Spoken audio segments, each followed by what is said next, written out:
মাত্র ২১ দিনে ৭ কেজি ওজন কমালাম কোনো ধরনের শারীরিক ব্যায়াম ছাড়া, শুধুমাত্র স্বাস্থ্যকর খাবার খেয়ে এবং রোজা রেখে। আজকের এই ভিডিওতে আমার সেই অভিজ্ঞতাটাই আসলে আপনাদের সাথে শেয়ার করব। তো কাজেই যারা শারীরিক ব্যায়াম ছাড়া শরীরের ওজন কমাতে চান, এই ভিডিওটা শুধুমাত্র তাদের জন্য। আচ্ছা, শুরুতেই আমি বলে নেই যে আমি কোনো পুষ্টিবিদ নই এবং কোনো ডাক্তারও নই।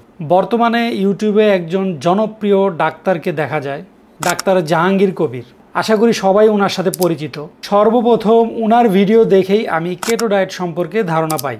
পরে আমার অফিসের বসকেও যখন এই কেটো ডায়েট করে সফলতা পেতে দেখি, তখন মনে মনে সংকল্প করি যে আমাকেও এই বিশেষ পদ্ধতিতে অতিরিক্ত ওজন আর এই অবাঞ্ছিত মেদকে কমিয়ে ফেলতে হবে। কারণ আমরা যারা ৯টা ৫টা ডেস্ক জব করি, আমাদের জন্য শারীরিক ব্যায়াম করার সময় স্বল্পতার কারণে অনেক কঠিন। তবে এ ধরনের ডায়েট করার আগে একটা বিষয় মাথায় রাখতে হবে যে আপনার যদি কোনো গুরুতর শারীরিক সমস্যা, যেমন ব্লাড প্রেশার, ডায়াবেটিস, কিডনির সমস্যা, এ ধরনের কোনো সমস্যা থাকে, তাহলে এই ডায়েট করার আগে অবশ্যই একজন অভিজ্ঞ ডাক্তারের শরণাপন্ন হবেন। আমি চাই না হিতে বিপরীত হয়ে যায়। এমনিতে আমি ৩৭ বছর বয়সী এবং আল্লাহর রহমতে আমার কোনো ধরনের বড় কোনো শারীরিক সমস্যা নেই। কাজে এই বিশেষ ডায়েট করার ফলে আমার কোনো ধরনের সাইড ইফেক্ট হয় নাই। প্রথমে আপনাদেরকে কেটো ডায়েট সম্পর্কে একটা সংক্ষেপে ধারণা দিই। আমরা যে দৈনন্দিন কাজকর্ম করি, যেমন খাওয়া দাওয়া করা, হাঁটাচলা করা, ঘুমানো, এমনকি চোখে যে দেখি, এটার জন্য আমাদের শরীরের শক্তির প্রয়োজন হয়, যার এককে বলা হয় ক্যালোরি।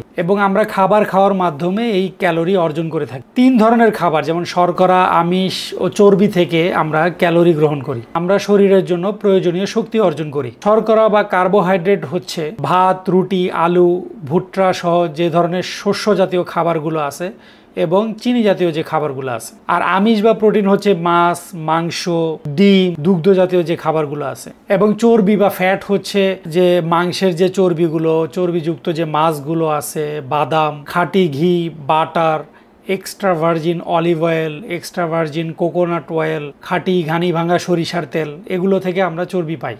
আগেই বলেছি, আমাদের দৈনন্দিন কাজকর্ম করার জন্য শক্তির প্রয়োজন হয়, যার একক হচ্ছে ক্যালোরি। আপনি যদি গুগলে গিয়ে লেখেন BMR ক্যালকুলেটর, দেখবেন একটা পেজ আসবে। ওইখানে গিয়ে আপনার বয়স, লিঙ্গ, উচ্চতা এবং আপনার ওজন দিয়ে ক্যালকুলেট বাটনে চাপ দিলে প্রতিদিন আপনার শরীরে কি পরিমাণ ক্যালোরি দরকার এর একটা মোটামুটি একটা ধারণা পাওয়া যায়। এখন বিজ্ঞান হচ্ছে যে আপনার দৈনন্দিন শরীরের চাহিদা হচ্ছে ২০০০ ক্যালোরি, কিন্তু আপনি খাওয়া দাওয়া করছেন ২৫০০ ক্যালোরি। তাহলে আপনার শরীর এই যে অতিরিক্ত ৫০০ ক্যালোরি আছে, সেটাকে চর্বি হিসেবে আপনার শরীরে ভবিষ্যতের জন্য স্টোর করে রাখবে। এভাবে লাগাতার যদি আপনি আপনার প্রয়োজনের অতিরিক্ত ক্যালোরি খান, তাহলে ধীরে ধীরে আপনি এক সময় ভোটকা হয়ে যাবেন, আমার জিগরি বন্ধু নাহিদের মতো। কিন্তু আপনি যদি ১৫০০ ক্যালোরি খান, তাহলে প্রতিদিন আপনার ঘাটতি থাকবে ৫০০ ক্যালোরি, যেটা আপনার শরীরে থাকা যে বিদ্যমান যে চর্বি, সেটা গলিয়ে সেই শক্তিটা অর্জন করবে। তো এইভাবে যদি লাগাতার আপনি করতে থাকেন, তাহলে এক সময় আপনি মোটা থেকে ধীরে ধীরে চিকন হয়ে আসবেন, যে কলকাতার কাঞ্চনের মতো। এখন শরীরে যে চর্বি গলিয়ে শক্তি অর্জন করা, যাকে ইংরেজিতে বলে ফ্যাট অ্যাডাপ্টেশন, আপনার শরীরে এই পদ্ধতি চালু করার জন্য একটা বিশেষ উপায় গ্রহণ করতে হয়। আর এইটাই সবচাইতে বড় চ্যালেঞ্জিং পার্ট। শরীরের চাইতে মনের দিক থেকে এটা অনেক চ্যালেঞ্জিং। এই কাজটা করার জন্য অনেক দৃঢ় মনোবলের প্রয়োজন আছে, আর এই জায়গাতেই অনেকে মাইর খায়। অনেকে শুরু করে ৩-৪ দিনের মধ্যে দেখা যায় তারা ফিউজ হয়ে গেছে। যেহেতু আমি এবং আমার এহলিয়া, মানে আমার বেটার হাফ, আমরা দুজনে একসাথে শুরু করেছিলাম, and she has been my true inspiration. আমার জন্য সে এবং তার জন্য আমি এই হার না মানার অন্যতম কারণ। তো কাজেই যারা আপনারা বিবাহিত আছেন, হাজব্যান্ড অ্যান্ড ওয়াইফ একসাথে শুরু করবেন, তাহলে ভালো ফলাফল পাবেন। যেহেতু এটা মোটামুটি ২১ দিনের একটা প্রোগ্রাম ছিল, তাই প্রথম ৭ দিন আমি ৩ থেকে ৪ বেলা খাইছি এই ফ্যাট অ্যাডাপ্টেশন প্রক্রিয়াটা চালু করার জন্য। যখন একবার ফ্যাট অ্যাডাপ্টেশন প্রক্রিয়াটা চালু হয়ে যায়, এরপরে আমি টানা ১৪ দিন রোজা রেখেছি। এখন আসি আপনি কোন কোন খাবারগুলো খাবেন এবং কোন কোন খাবারগুলো খাবেন না। পর্দায় আমি একটা লিস্ট দিয়ে দিলাম। তাছাড়া ডাক্তার জাহাঙ্গীর কবির স্যারের একটা PDF পাওয়া যায় এই সম্পর্কিত। এটা ফেসবুকে বা গুগলে আপনি যদি JK লাইফস্টাইল PDF লিখে সার্চ দেন, তাহলে এটা অ্যাভেলেবল আছে। আপনারা যদি আরও বিস্তারিত জানতে চান, তাহলে সেই PDFটা ডাউনলোড করে আপনারা পড়ে দেখতে পারেন। তাছাড়া ওইটার লিঙ্কটা আমি নিচে ডেসক্রিপশন বক্সে দিয়ে দিব। আচ্ছা, আমি যেভাবে শুরু করেছি, আমি সকালে অফিসে যাওয়ার পূর্বে ১ গ্লাস পানিতে ১ চা চামচ অ্যাপল সাইডার ভিনিগার মিশিয়ে খেতাম। নর্মাল সাদা ভিনেগার হলেও চলবে। আমি অ্যাপল সাইডার ভিনেগার খেয়েছি। ভিনেগার খেলে আপনার খাবার খাওয়ার পরে রক্তে যে সুগার স্পাইক হয় এটা 30% পর্যন্ত কম হয়। ভিনেগারের পানি খাওয়ার পরে এক্সট্রা ভার্জিন অলিভ অয়েল দিয়ে ফ্রাই করা হাফ সিদ্ধ সবজি পেট ভরে খেতাম। 1 টেবিল চামচ অলিভ অয়েল দিয়ে ফ্রাই করলেও হয়। অলিভ অয়েল দিয়ে যদি আপনি সবজিটা ভাজেন তাহলে সবজির যে পুষ্টিগুণটা আছে সেটা ইনট্যাক্ট থাকে। এখন সবজি খাওয়াটা আমার জন্য অনেক বড় চ্যালেঞ্জিং একটা বিষয় ছিল, যেহেতু আমি 2-4টা সবজি ছাড়া খেতে পারি না, মানে ছোটোবেলা থেকেই আসলে সবজি খাওয়ার তেমন একটা অভ্যাস নেই। And you can teach an old dog a new trick.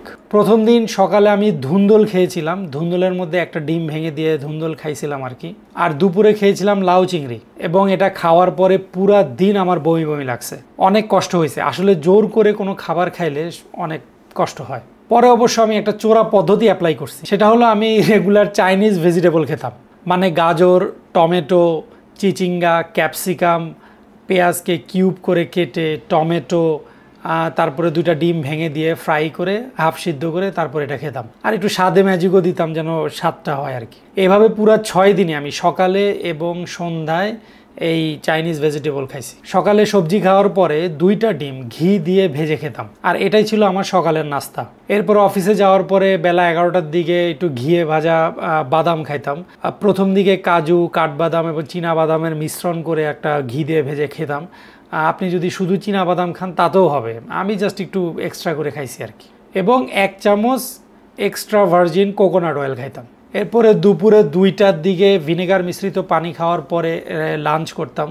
তো লাঞ্চে অনেক সময় লতি চিংড়ি, ভেন্ডি এবং বিভিন্ন ধরনের শাক, যেমন পাট শাক, ইটস মাই ফেভারিট, এরপরে কলমি শাক, এগুলা খেতাম। এবং সরিষার তেল দিয়ে পেঁপে, চর্বিযুক্ত গরুর মাংস রান্না করে খেতাম। কোনো দিন ব্রয়লারের মুরগি খেতাম, মাছও খাওয়া যেতে পারে। এরপরে খেতাম সালাদ হচ্ছে আপনার শসা এবং গাজর, একটা শসা একটা গাজর, একদম পুরো পেট ভরে।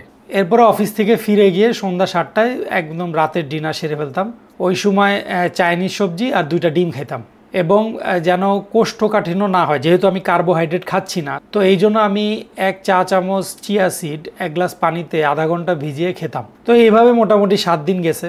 এখন এই 7 দিনে আমি যে ধরনের সমস্যার সম্মুখীন হয়েছি, যেহেতু আমি হুট করেই চিনি খাওয়া ছেড়ে দিছি, তো যার জন্য আমার দ্বিতীয় তৃতীয় দিন প্রচুর মাথা ব্যথা করতো। প্রচুর বলতে মোটামুটি, এমন না যে এটা সহ্য করা যায় না। এবং এই যে চিনি না খাওয়ার কারণে যে আপনার মাথা ব্যথাটাকে সুগার ক্রেভিং বলে আর। তো এমন বোধ হলে যেটা আমি করতাম যে 1 লিটার পানিতে আধা চা চামচ পিঙ্ক সল্ট মিশিয়ে রেখে দিতাম, তারপরে সেই পানিটাই সারাদিন ধরে খেতাম। তো এতে করে শরীরের যে দুর্বলতা আছে এগুলো কেটে যেত।